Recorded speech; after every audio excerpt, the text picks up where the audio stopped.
बुलढाण्यामध्ये पोलीस आमदारांची गाडी धुतानाचा व्हिडिओ व्हायरल झाला आहे। पोलीस आमदारांची गाडी धुत असल्याचा हा व्हिडिओ आहे। माजी आमदार हर्षवर्धन सपकाळ यांनी हा व्हिडिओ शेअर केला। आमदार संजय गायकवाड यांची गाडी पोलीस कर्मचाऱ्यांना धुतल्याचं यामध्ये दिसून येत आहे। तर संपूर्ण घटनेची आमदार संजय गायकवाड यांच्याकडून सारवासारव करण्यात आली आहे। हा व्हिडिओ आहे ज्याच्यामध्ये एक आमदार साहेबाची गाडी चक्क पोलीस जे सरकारी कर्मचारी आहेत जे लोकांच्या सुरक्षेसाठी असतात ते आमदार साहेबांची चाकरी करताना दिसून आले आहेत। आमदार साहेबांची गाडी धुताना हा पोलीस कर्मचारी दिसून येतोय आणि हा व्हिडिओ सोशल मीडियावर व्हायरल झाल्यानंतर आमदारांवर टीकाही आता केली जाते। दरम्यान या संपूर्ण प्रकरणानंतर संजय गायकवाड यांनी सारवासारव केली।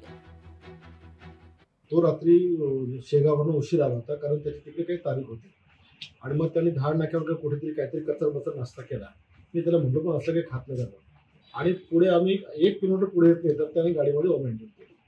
गाडीमध्ये पण तो उकला आणि माझ्या अंगावर पण त्याचं काही थोडंफार उडलं आणि मग त्यांनी मुंडकं बाहेर काढलं आणि ते सगळ्या गाडीची भरली। आल्यानंतर मी तर म्हटलं गाडी ऑफिसला लाव। मग गाडी ऑफिसला लावली आणि मी ते सगळं धुवायला वर आलो म्हणजे आंघोळ करायला गेलो आणि ड्रायव्हरचा त्याचा बाद झाला। ड्रायव्हर म्हटलं तू उकला तूच गाडी साफ कर आणि म्हणून त्याने काय केलं की तो जे काही उकलेला होता ते त्यांनी पुसून काढलं नाही। पोलिसांनी कर्मचारी म्हणून गाडी धुतलेली नाहीये। आता त्याची उलटी त्यांनी पुसणं ही तर एक मानवताच आहे। त्याच्यामध्ये काही पोलीस कर्मचारी गाडी पुसतो ना आमच्याकडे काही माणसं नाही असा तर काही विषय नाही। लोकशाही मराठी ऐका पहा जागरूक रहा। लोकशाही मराठी ऐका पहा जागरूक रहा।